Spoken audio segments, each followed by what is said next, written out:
Selamat sore Tribuners, wartawan tribunsunsul.com.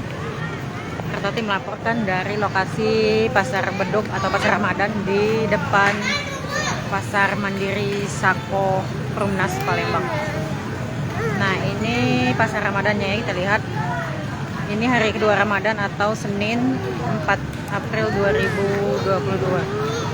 Kita lihat ada menu makanan apa saja. Nah, ini aneka takjil ya.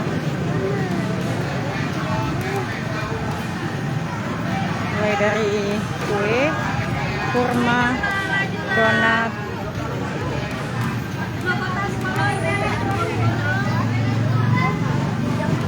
hingga makanan jadi juga ada.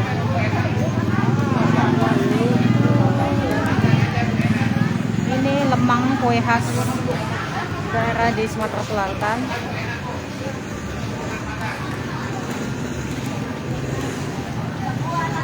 Ada juga kolak pisang.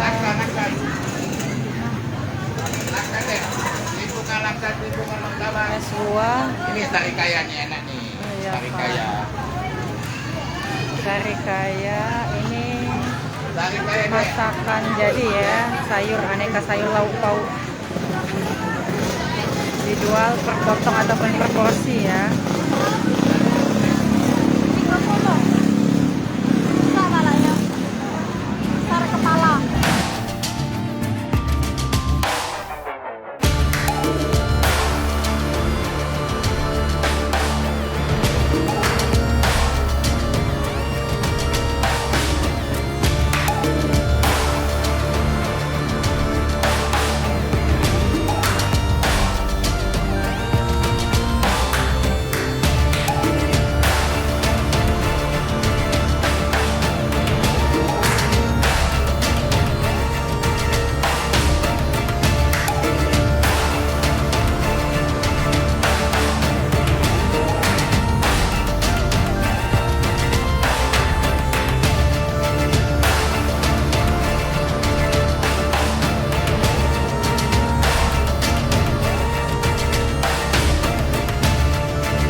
Jangan lupa subscribe, share, komen, dan like ya.